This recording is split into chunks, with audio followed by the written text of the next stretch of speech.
Welcome to iDream media. So జనరల్‌గా diabetes చాలా మందిని ఇబ్బంది పెడుతూ ఉన్న ప్రాబ్లము. ఎన్ని మందులు వాడినా, సో ఎలాంటి డైట్ తీసుకున్నా కానీ కంట్రోల్‌లో ఉంటుంది. పూర్తి స్థాయిలో తగ్గట్లేదని చెప్తూ ఉంటారు. అయితే ఆయుర్వేదంలో వీటికి చాలా చక్కటి పరిష్కారం ఉంది. తగ్గించుకోవచ్చు, రివర్స్ చేసుకోవచ్చు. ఇక అయితే ఇప్పుడు మనం హెచ్‌బీఏవన్‌సీ పోస్ట్ బ్లడ్ షుగర్ లెవెల్స్ కరెక్ట్‌గా ఉన్నా కానీ ఫాస్టింగ్ బ్లడ్ షుగర్ అనేది అసలు చాలా మందిలో ఎక్కువగా ఉంటూ ఉంటుంది. ఎంత ట్రై చేసినా ఇది తగ్గదు. ఆయుర్వేద పరంగా అది అసలు దీన్ని ఏమంటారు? ఎందుకు ఎక్కువగా ఉంటుంది? ఎలా కరెక్ట్ చేసుకోవచ్చు? పూర్తి వివరాలు తెలుసుకుందాం. మనతో పాటు ఉన్నారు ప్రముఖ ఆయుర్వేద వైద్య నిపుణులు ప్రొఫెసర్ డాక్టర్ టి. వేణుగోపాలరావు గారు from Ojas Ayurvedic centre, Chikkadpally. Doctor గారు నమస్తే. ధన్వంతరియనమ్మా, నమస్కారం. డాక్టర్ గారు, అంటే డయాబెటీస్ అనేది అంత పూర్వమే ఉందా ఆయుర్వేదంలో చెప్పడానికి? మీకు ఒక విషయం చెప్తే ఆశ్చర్యపోతారమ్మా. డయాబెటీస్ ఇప్పుడు వచ్చింది కాదు. ఆయుర్వేదంలో పేరు మారింది. దీనికి పేరు మారింది తప్ప రోగం ఒకటే. ఆయుర్వేదంలో ప్రమేహ రోగం, ముఖ్యంగా మధుమేహం, అంటే 20 రకాల ప్రమేహాలని సరిగా ట్రీట్మెంట్ చేయకపోతే, అంటే సరైన సమయంలో ట్రీట్మెంట్ చేయకపోతే అది మధుమేహం కింద మారుతుందని ఆయుర్వేదంలో చెప్పారు. సో మనకి చరిత్రలో, మనకి పురాణాలలో కనుక చూస్తే ఒక రకంగా, అంటే ఇది ఒక వర్షన్ ఉంది, అది నిజమా కాదా నాకు కూడా తెలియదు. విఘ్నేశ్వరుడు, వినాయకుడు, the first person who detected as obese diabetes. So అందుకనే అతనికి బిల్వపత్రము, తర్వాత బిల్వపత్ర పూజ అనేది చేస్తుంటారు ఎక్కువ. తర్వాత దర్భ, గరిక. సో వీటన్నిట్లలో ప్రమేహాన్ని తగ్గించే గుణాలు ఉన్నాయన్నమాట. తర్వాత వెలగపండు, కపిత్త జంబూ ఫలసార భక్షితం ఉమాసుతం శోక వినాశకరకం అన్నారు కదా. సో ఇక్కడ శోకము అంటే రోగం, అంటే శోకము అంటే మనకు దుఃఖం కాదు, మనకి రోగానికి ఒక పర్యాయ పదము శోకం అన్నమాట. సో ఆ పరంగా చూస్తే కపిత్త జంబుఫల సారభక్షితం, ఈ రెండింటిని ఎక్కువగా ఇష్టపడి తినేవాడు. ఎందుకు? జంబూఫలం అంటే నేరేడు పండు. రీసెంట్గా కూడా, అంటే మనకి దాదాపు ఒక 20 సంవత్సరాల నుండి కూడా సైంటిఫిక్గా మనకి నేరేడు పండు అనేది షుగర్ని తగ్గిస్తుందని చాలామందికి తెలుసు. తర్వాత కపిత్త, వెలగపండు గుజ్జు, తర్వాత వెలగపండు ఆకు రసంలో కూడా షుగర్ని తగ్గించే ఔషధ గుణాలు ఉన్నాయని రీసెంట్ రీసెర్చ్లు చాలా చెప్పినాయి. కానీ వాడుకలో తక్కువగా ఉంది. వాడుకలో ఎక్కువగా ఉన్నది ఏంటిది? జంబూఫలం, అంటే నేరేడు గింజల చూర్ణం అన్నమాట. ముఖ్యంగా ఇది డయాబెటీస్లో షుగర్ లెవెల్స్ ఎక్కువగా ఉండడంతో పాటు అతిమూత్రము అంటారు కదా. సో ఫ్రీక్వెంట్ యూరినేషన్ ఉండి షుగర్ లెవెల్స్ ఎక్కువగా ఉండే వాళ్ళలో నేరేడు గింజల యొక్క పొడి ప్రతిరోజు ఉదయం 1 టీ స్పూన్, మధ్యాహ్నం 1 టీ స్పూన్, రాత్రి 1 టీ స్పూన్, తినేకంటే ఒక అర్ధగంట ముందు కనుక తీసుకుంటే అతిమూత్రం చాలా అద్భుతంగా తగ్గుతుంది. ఇది నేను చెప్పింది కాదు, ఇది అనుభవపూర్వకంగా మన పూర్వీకులు చెప్పింది, ప్లస్ మన గ్రంథాల్లో నిక్షిప్తం చేయబడింది. సో అంత అద్భుతమైనది. ఇంకొకటి నేరేడు యొక్క ఈ గింజల చూర్ణమే కాకుండా దాని దాని యొక్క బెరడు పొడిని కూడా వాడతారు అన్నమాట కొంతమంది. సో ఆ బెరడు పొడి కూడా ఈ షుగర్ని కంట్రోల్ చేసే యాక్టివిటీ ఉంది. అందుకని ఏంటంటే మనకి చరిత్రలో, మనకి పురాణాలలో ఒబేస్ డయాబెటిక్ మన విఘ్నేశ్వరుడు అనమాట. సో మనకి పురాణాలు, అందుకనే మనకి ఎక్కువగా పూజలో వాడే వింశతి పత్రాలు అంటారు కదా. వింశతి పత్రాలు, మనకి వింశతి పత్ర పూజ మనకు వినాయక చవితి నాడు మనం చేస్తుంటాం. దాంట్లో అర్జున పత్రము, దతుర పత్రము, బిల్వ పత్రము, తర్వాత అర్కపత్రం అని, నిర్గుండి, వేప, ఇలాంటివన్నీ కూడా మనకు చెప్పారనమాట. సో ఇది పెద్ద టాపిక్, దానికి ఒక్కొక్క దానికి ఒక్కొక్క ఇంపార్టెన్స్, అది మనం తర్వాత చెప్పుకోవచ్చు. మనం ఎక్కువగా ఇప్పుడు చూడాల్సింది ఏంటంటే, మీరు అడిగారు కదా ఫాస్టింగ్ బ్లడ్ షుగర్ లెవెల్స్ ఎక్కువ ఉన్న వాళ్ళలో ఏం చేయాలి మరి కదా. సో అలోపతి పరంగా చూస్తే దీనికి రకరకాల కారణాలు వాళ్ళు చెప్తారు. ఎందుకంటే రాత్రిపూట ఎక్కువగా కార్బోహైడ్రేట్స్ ఎక్కువగా ఉండే ఆహార పదార్థాలు తీసుకోవడము, లేదంటే డాన్ ఫినామినా, తర్వాత సోమ్గాయ్ ఫినామినా అని 2 రకాలు చెప్పారు. అది డీటెయిల్గా నేను పోను వాటికి. కానీ ఆయుర్వేద పరంగా ఏం చెప్పారంటే ఒక రకమైన అజీర్ణము దీనికి కారణము అని ఆయుర్వేదంలో చెప్పారనమాట, ఫాస్టింగ్ బ్లడ్ షుగర్ లెవెల్ పెరగడానికి. ఓకే, మనకి ఆయుర్వేదంలో 4 రకాల అజీర్ణాలు చెప్పారు. అంటే డైజెషన్, అంటే మెటబాలిజంకి సంబంధించిన వ్యాధులని అజీర్ణ వ్యాధులు అంటారనమాట. సో దాంట్లో ఆమాజీర్ణము, విదగ్ధాజీర్ణము, విష్టబ్దాజీర్ణము, రసశేషాజీర్ణము అని చెప్పారనమాట. సో ఆమాజీర్ణం అనేది కఫ వ్యాధులకు, విదగ్ధాజీర్ణం అనేది పిత్త వ్యాధులకు, విష్టబ్దాజీర్ణం అనేది వాత వ్యాధులకి మూల కారణంగా ఉంటుంది. సో 4వది రసశేష అజీర్ణం అనమాట. ఈ రసశేష అజీర్ణం అనేది ఫాస్టింగ్ బ్లడ్ షుగర్ లెవెల్స్ పెరగడానికి ఒక రకమైన కారణం. సో ఇది ఆయుర్వేద గ్రంథాల్లో చెప్పినప్పటికీ అది ఒక అంటే పూర్తిగా దాన్ని వివరంగా చెప్పలేదన్నమాట, ఒక సంక్షిప్తంగా చెప్పారు. దాన్ని డీకోడ్ చేయాల్సిన అవసరం ఉంటుంది. సో మా ఎక్స్పీరియన్స్లో మా ఒక టీమ్ ఆఫ్ ఆయుర్వేదిక్ డాక్టర్స్, ఒక సీనియర్ డాక్టర్స్ దీన్ని డీకోడ్ చేసినప్పుడు మనకు అర్థమైందనమాట.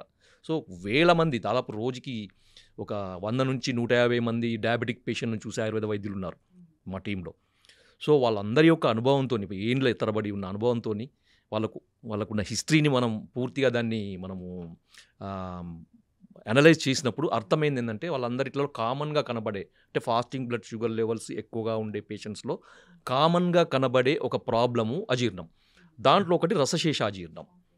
సో ఈ రసశేషాజీర్ణాన్ని కరెక్షన్ చేసినప్పుడు మనము ఫాస్టింగ్ బ్లడ్ షుగర్ లెవెల్స్కి అడిషనల్గా షుగర్ను తగ్గించాల్సిన మందులు వాడే అవసరం లేకుండానే కేవలం మనకి ఇండైరెక్ట్గా ఈ అజీర్ణం తగ్గిస్తే ఆటోమేటిక్గా తగ్గిపోతుంది. సో ఇది ఆయుర్వేదంలో ఉన్న ఒక అద్భుతమైన విశేషం అన్నమాట. సో మనకి రసశేషాజీర్ణం అనేది ఫాస్టింగ్ బ్లడ్ షుగర్ లెవెల్స్ పెరగడానికి నార్మల్గా ఎంత మందులు వాడినా కానీ, ఎంత ప్రయత్నాలు చేసినా కానీ, అది ఆహారం ద్వారా కానీ, మందుల ద్వారా కానీ, ఎక్సర్సైజ్ ద్వారా కానీ ఎన్ని ప్రయత్నాలు చేసినా కానీ తగ్గదు. డాక్టర్లకే ఇంకా విసుగెత్తుతుంది అనమాట, ఏం చేయాలో అర్థం కాదు. చాలామంది నేను చూశాను. సో వాళ్ళ దగ్గర నుంచి ఎటువంటి రెస్పాన్స్ రాక ఆయుర్వేదానికి వచ్చే పేషెంట్స్ చాలామంది ఉంటారు. సార్ మాకు అంతా బాగానే ఉంది, మేము మందులు వాడుతున్నాం, పోస్ట్ లంచ్ బాగానే ఉంది, ఇంత అన్ని బాగానే ఉంటాయి, కానీ ఫాస్టింగ్ బ్లడ్ షుగర్స్ తగ్గకపోవడం వల్ల మాకు దాని యొక్క దుష్ప్రభావాలు కనబడుతున్నాయి సార్. కొంతమందికి 160, 170 వరకు ఉంటాయి. ఎందుకంటే ఫాస్టింగ్ బ్లడ్ షుగర్ లెవెల్స్ 100 వరకు ఉంటే సేఫ్, 125 వరకు ఉంటే మోడరేట్ సేఫ్, 100 ఉంటే పూర్తి సేఫ్, 125 వరకు ఉంటే ఇంకా మోడరేట్ సేఫ్ అనమాట. అది దాటిందంటే ఏంటంటే ఇంకా సేఫ్లో ఉన్నట్టు కాదు. మనం పోస్ట్ లంచ్ ఎంత నార్మల్ ఉన్నప్పటికీ మనకి ఫాస్టింగ్ కూడా అంతే నార్మల్ ఉండాలన్నమాట. కొంతమందికి 170, 180, 200 ఉండే వాళ్ళని కూడా చూసాం. అలాంటి వాళ్ళకి ఈ అజీర్ణానికి ఇచ్చే ట్రీట్మెంట్ వల్ల మనకి అద్భుతమైన ఫలితాలు. సో సార్ మరి మీరు ఇవన్నీ చెప్తున్నారు కదా, మరి మాకు టిప్పు చెప్పలేను సార్, ఇంతసేపు మాకు ఊరిస్తున్నారు, వెయిట్ చేస్తున్నారు కదా. అంటే ఏం లేదమ్మా, దీనికి ఏం చేయండి అంటే దీన్ని పెప్పర్ మిల్క్ అంటారు. పెప్పర్ మిల్క్ మీకు ఈజీ అర్థం కావడానికి, మిరియాల పాలు. అరే మిరియాల పాలా సార్, ఏంటి మీరు అది ఏం చెప్తున్నారు సార్, ఏంటిది? అందరికీ తెలుసు మిరియాల పాలు అంటే, పాలలో మిరియాలు వేసుకుని తాగడం, మిరియాల పొడి వేసుకుని తాగడం సార్. కానీ దానికి ఒక పద్ధతి ఉంటుంది కదా. మామూలుగా ఏదో దగ్గు వచ్చింది, జలుబు వచ్చింది, మిరియాలలో వేసుకుంటా, అది కాదు. మీరు ఏం చేయాలంటే ముందుగా మార్కెట్ నుంచి మిరియాలు తీసుకురండి. ఎందుకంటే దాన్ని మిరియాలని శుద్ధి చేయాలి. శుద్ధి చేయకుండా మందులకు వాడుకోవద్దు. మీరు వంటలలో వాడుకొని మీ ఇష్టం, పర్వాలేదు. కానీ మందులకు వాడేటప్పుడు, అంటే దీని కొరకు వాడుకునేటప్పుడు శుద్ధి చేయాలన్నమాట. శుద్ధి ఎందుకంటే 2 రకాల కారణాలు. ఒకటేమో దాంట్లో అడల్ట్రేషన్స్, మిరియాలలో మనకి ఈ పుప్పొడి గింజలు కూడా కలుపుతారు అనమాట. సో వాటిని తీసేయడానికి. రెండవది ఆ మిరియాలలో ఉండే తీక్ష్ణత్వం అంటారు, అది దాంట్లో ఒక ఎనర్జీ, హై ఎనర్జీని మనకి నార్మలైజ్ చేయడానికి. కొంతమందికి విదాహి అంటే మంట అదే అంత వస్తుంది కదా, అదంతా నార్మలైజ్ చేయడానికి. దీనికి ఏం చేయాలంటే మార్కెట్ నుంచి తీసుకొచ్చిన మిరియాలను మంచిగా చెరిగి దాంట్లో పొట్టు అదంతా తీసేసి, పళ్ళు చెట్టి మజ్జిగ, 1 లీటర్ మజ్జిగ తీసుకొని దాంట్లో ఒక 1/2 కేజీ, మనం మార్కెట్ తీసుకుంటాం 1/2 కేజీ అంతా, 1 లీటర్ మజ్జిగలో ఈ 1/2 కేజీ మిరియాలను వేసి రాత్రంతా ఉంచాలన్నమాట. ఉదయం లేచేసరికి ఏమవుతుందంటే మనకి ఆ చచ్చులు కానీ, తర్వాత నాపాలు కానీ, అవన్నీ కూడా మనకి పైకి తేలుతాయి అన్నమాట. సో మంచి పుష్టికరమైనవి, తర్వాత ఔషధ గుణాలు అన్నీ కూడా కిందికి బాటంలో సెటిల్ అవుతాయి. మీరు వాటన్నిటిని మొత్తం పైనుంచి తీసేసి, ఆ మజ్జిగను కూడా తీసేసి, ఆ కింద ఉన్న మిరియాలను మంచిగా తీసి వాటిని వేడి నీళ్ళలో కడగండి. కొంచెం గోరువెచ్చని, మరీ వేడి కాదు, కొంచెం గోరువెచ్చని నీళ్ళలో కడిగేసి ఏం చేయండి అంటే ఆరబెట్టాలన్నమాట. పూర్తిగా దాంట్లో ఉండే మాయిశ్చర్ అంతా పోయే వరకు ఆరబెట్టేసి కంటైనర్లో వేసుకోండి. వేసుకొని ప్రతిరోజు కూడా 1 కప్పు ఆవు పాలు, తర్వాత 1 కప్పు నీళ్లు, లేదు అంటే 1/2 కప్పు పాలు, తర్వాత 1/2 కప్పు నీళ్లు, దాంట్లో 1/4 టీ స్పూన్ మిరియాలను ఇప్పుడు మనం చేసుకున్నాం, శుద్ధి చేసుకున్నాయి, దాన్ని నలగొట్టాలన్నమాట. పూర్తిగా పొడి చేయొద్దు, మిక్సీలో వేసి తొందరగా కావాలని దాన్ని పొడి చేయొద్దు అనమాట. జస్ట్ దంచేయాలి, అంటే బురుయిజ్ అంటారు కదా, దంచేసి పాలల్లో వేసి హ్మ్. మనం ఎంతైతే నీళ్లు పోసినాం అంటే హ్మ్. అది 1/2 కప్పు కానీ 1 కప్పు కానీ హ్మ్. పూర్తిగా ఎగిరిపోయే వరకు హ్మ్. పాలు మాత్రమే మిగిలే వరకు హ్మ్. ఓకే దాన్ని మరిగిచ్చేసి హ్మ్. వడపోసుకోండి హ్మ్. వడపోసుకొని గోరువెచ్చగా ఉండేటప్పుడు లేదంటే మనం తాగగలిగేంత వేడినప్పుడు తాగండి ఇది హ్మ్. ఎప్పుడు చేయాలంటే ప్రతిరోజు ఉదయం హ్మ్. ఎంటీ స్టమక్లో చేయాలి హ్మ్. సో కొంతమందిని నేను చూసాను అంటే నాకు ఫీడ్బ్యాక్స్ వచ్చినాయి మీకు అవును. తర్వాత రిపోర్ట్స్ కూడా చూపిస్తాను ఆబ్వియస్లీ చెప్తారు కదా. సో 3 రోజులలోనే అంటే కొంతమంది సంవత్సరాల తరబడి హ్మ్. ప్రయత్నాలు చేసినా తగ్గని ఫాస్టింగ్ బ్లడ్ షుగర్ 3 డేస్లోనే తగ్గిపోయిందని నాకు ఫోన్లో వచ్చినాయి రిపోర్ట్స్ కూడా పంపించాను నేనే ఆశ్చర్యపోయాను సో ఇంత అది ఉంటుందా అని కొంతమందికి వారం రోజులు కొంతమంది 10 రోజులు అంటే హ్మ్. ఈ అలోపతి మెడిసిన్స్ కంటే ఫాస్ట్గా కూడా మనకి ఫాస్టింగ్ బ్లడ్ షుగర్ లెవెల్స్ తగ్గుతాయి హ్మ్. అంటే ఇంకొకటి ఏంటంటే అందరు అడుగుతారు సార్ మరి ఇది తీసుకున్నప్పుడు అలోపతి మెడిసిన్ బంద్ చేయాలా హ్మ్. లేదు వాడాల్సింది. అది వాడుకుంటూ హ్మ్. అది వాడినా కానీ తగ్గని పరిస్థితులు ఉన్నప్పుడు మాత్రమే ఇది అడిషనల్గా వాడండి యెస్. కానీ పూర్తిగా అది మానేసి హ్మ్. వాడకూడదు బాగా చెప్పారు డాక్టర్ గారు. చాలామంది అయితే అవి మానేయండి, ఇవి వాడండి అంటారు. అవి మానేయండి, ఈ అలోపతి మందులు మానేయండి అనగానే సో కాంప్లికేషన్స్ వచ్చి ఇబ్బంది పడిన సందర్భాలు మనం చాలా ఎన్నో ఉంటాయి చూసాం. అది అంటే ఒక డేంజర్ పరిస్థితి చక్కటి ఎందుకంటే మనకి ఇన్ఫర్మేషన్. ఇప్పుడు చూడండి సింపుల్ ఇప్పుడు ఒక మనకి స్టేటస్ మనకి బాడీలో ఒక సమతుల్యత అనేది మందుల వల్ల ఇట్లా మెయింటైన్ అయింది ఒక 3 పిల్లర్స్ ఉన్నాయి అనుకోండి 3 మెడిసిన్స్ మీద సపోర్ట్ మీద ఉంది మనది సో ఆ 3 మెడిసిన్స్ ఒకటిసారి తీస్తే ఏమవుతుంది అవును. ఒకటిసారి కొలాప్స్ అవుతుంది హ్మ్. దానికి ఏంటంటే మనకి ఒక మెడిసిన్ తీసేయండి మనకు ఆయుర్వేదిక్ మెడిసిన్ సపోర్ట్ ఇవ్వండి హ్మ్. స్లోగా ఈ ఆయుర్వేదిక్ మెడిసిన్ సపోర్ట్ స్ట్రాంగ్ అయ్యే వరకు అలోపతి మెడిసిన్ ఉంచండి తర్వాత దాన్ని తీసేయండి అవును. సో దాని తర్వాత ఇంకొక మెడిసిన్ అవి తీయండి వైద్యులు చెప్తా ఉంటారు. అట్లా సో ఇలాంటి ఒక్కొక్క టిప్స్ medicines- ఏముంది వాడుకోవచ్చు. వాడుకోవచ్చు మ్మ్. దీనివల్ల ఎటువంటి నష్టం లేదు ఎందుకంటే ఇది పని చేసే విధానం అది పని చేసే విధానం రెండు కూడా హ్మ్. డిఫరెంట్గానే ఉంటాయి అవును. కాబట్టి దీనికి దానికి ఎటువంటి కాంట్రాస్ట్ ఉండదు ఇబ్బందులు ఉండవు హ్మ్. ఖచ్చితంగా వాడుకోవచ్చు ఏం ప్రాబ్లం ఉండదు చాలా చక్కగా చెప్పారు డాక్టర్ గారు. అంటే ఇది ఎందుకు వస్తుంది అంటే రూట్ కాజ్ చాలా చక్కగా చెప్పారు. మరి దాన్ని కరెక్ట్ చేయాలంటే టిప్స్ ఉన్నాయి. సో అది ఫుడ్డే. ఇప్పుడు మిరియాల పాలు అంటే ఆ పాలని ఎట్లా తయారు చేసుకోవాలనేది కూడా చాలా చక్కగా చెప్పారు. ఆ మిరియాలు తెచ్చుకోవాలి, మజ్జిగలో నానబెట్టుకోవాలి. సో పైన తేలినంత తీసేయాలి, మజ్జిగను కూడా పడేయాలి, వీటిని పొడిలాగా చేయాలి. అప్పుడు వేడి నీళ్ళలో కడిగి పొడిలాగా చేసుకొని చేసి ఆరిన తర్వాత పూర్తిగా ఎండిన తర్వాత బాగా డ్రై అయ్యాక డ్రై అవ్వాలి మ్మ్. లేదంటే ఫంగస్ వస్తుంది అవును. బాగా డ్రై చేసుకొని ఆ పొడి వాడుకుంటే వాడుకోవచ్చు. సరిపోతుంది. చాలా చక్కగా. మంచి సింపుల్ ఎందుకంటే మనకి రసశేషాజీర్ణాన్ని తగ్గించగలిగే ఔషధ విలువలు ఉన్నది మనకి ఈ మిరియాలు అనమాట Yes. మిరియాల పాలు మ్మ్. అది ఆయుర్వేద గ్రంథాల్లో ఉంది అది. పెప్పర్ మిల్క్ అంటారా?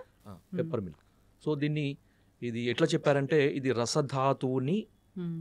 సరైన క్రమంలో సరిగ్గా మ్మ్. తయారయ్యేటట్టు చేస్తుంది అని ఆయుర్వేద గ్రంథంలో చెప్పారనమాట మ్మ్. అంటే రసధాతువు అజీర్ణము అంటే మెటబాలిజం రసధాతువు యొక్క మెటబాలిజం మ్మ్. సరిగా కానప్పుడే అది ఫాస్టింగ్ బ్లడ్ షుగర్ పెరగడానికి కారణమవుతుంది ఇది చాలా సైంటిఫిక్గా చాలా ఎక్స్ప్లెయిన్ చేయొచ్చు ఇంకొకటి తర్వాత సార్ ఇంకా కొంచెం వీటికి అడిషనల్గా ఇంకేమైనా మెడిసిన్స్ ఉంటాయా మ్మ్. ఇది కాకుండా ఇంకా ఉంటాయి అంటే మ్మ్. ఉంటాయి సో దాంట్లో మనకి ఈ అజీర్ణానికి సంబంధించిన మందులు ఆయుర్వేదంలో చాలా ఉన్నాయి మ్మ్. చాలా అంటే చాలా ఉన్నాయి అదొక పెద్ద చాప్టరే మనకి ఆయుర్వేదంలో చాలా ఎక్స్ప్లెనేషన్ చెప్పినాడు ఎందుకంటే సకల రోగాలకి మూల కారణము అజీర్ణమే మ్మ్. అశీతివాత రోగాలకి మ్మ్. విష్టబ్దాజీర్ణం అని చెప్పాం కదా మ్మ్. సో వాత రోగాలకి విష్టబ్దాజీర్ణం సో పిత్త రోగాలకి 40 రకాల పిత్త రోగాలకి విదగ్ధాజీర్ణము 20 రకాల కఫ రోగాలకి మ్మ్. ఆమాజీర్ణము అని సో ఇది అజీర్ణం అనేది పెద్ద చాప్టర్ దానికి Yes. రకరకాల మందులు ఉన్నాయి ఇప్పుడు మనకి రసశేషాజీర్ణం కానీ ఇతర రకాల అజీర్ణాలు కానీ మ్మ్. వాటికి ఒక అద్భుతమైన ఆయుర్వేదంలో మనకి బసవరాజ్యం అనే గ్రంథంలో ఒక మంచి మందు చెప్పారు మ్మ్. సో దాని పేరు అజీర్ణ బల కాలానలం మీరు మళ్ళీ చెప్తాను మళ్ళీ గుర్తుపెట్టుకోండి మీరు కావాలంటే మళ్ళీ రాసుకోవచ్చు అజీర్ణ బల కాలానలం సో ఇది మేము కొంతమంది పేషెంట్లకి అడిషనల్గా ఇచ్చి మంచి రిజల్ట్స్ అంటే మేము షుగర్ ఉన్నప్పుడు షుగర్ని తగ్గించే మందులు వాడం మేము మ్మ్. ఎక్కువగా సో దానికి మూల కారణమైంది ఏ అజీర్ణం అనేది పనిచేస్తుంది అక్కడ మ్మ్. ఆ పేషెంట్లో ఏ అజీర్ణం ఉంటుంది అనేది అనలైజ్ చేసి దానికి తగ్గట్టు ట్రీట్మెంట్ ఇస్తే ఆటోమేటిక్గా షుగర్ లెవెల్స్ తగ్గుతాయి అవును. అడిషనల్ మందులు వాడాల్సిన అవసరం లేకుండా Yes. నార్మల్ ఉంటుంది అనమాట సో ఇది కాన్సెప్ట్ అనమాట ఆయుర్వేదంలో అంతే తప్ప షుగర్ పెరిగింది షుగర్ తగ్గించే మందులు వాడండి ఇది ఎప్పుడు లైఫ్ లాంగ్ ఇట్లా ఉంటుంది ఈ షుగర్ తగ్గడానికి ఆయుర్వేదం మందులు ఎందుకు అలోపతి మందులు కూడా ఉన్నాయి కదా Yes. ఇన్సులిన్ కూడా ఉంది కదా చక్కటి ఇన్ఫర్మేషన్ డాక్టర్ గారు. ఇబ్బంది పడుతున్న వాళ్ళు కాంటాక్ట్ చేయాలని కోరుకున్నామండి. సో అంతేకాదు దీన్ని వాడుకోవచ్చు. చాలా వెరీ సింపుల్ ఇది ఈ పెప్పర్ మిల్క్ తయారు చేసి తీసుకోవడం కూడా ప్రతిరోజు తీసుకున్నా డయాబెటీస్ ఉందా లేదా ఫాస్టింగ్ బ్లడ్ షుగర్ పెరిగిందా అది కాదు ఎట్లయినా మామూలుగా కూడా తీసుకోవచ్చు. Yes. మామూలుగా నాన్ డయాబెటిక్ వాళ్ళు కూడా తీసుకోవచ్చు Yes. దీంట్లో ఏం ప్రాబ్లమ్ లేదు షుగర్ ఉన్న వాళ్ళే తీసుకోవాలని ఏం లేదు అవును. ఇది జీర్ణానికి సంబంధించిన ఇష్యూని అంతే. Clear చేస్తుంది. క్లియర్ చేస్తుంది కాబట్టి చక్కటి ఇన్ఫర్మేషన్ అండి. ధన్యవాదాలు డాక్టర్ గారు. ధన్యవాదాలు జై ధన్వంతరి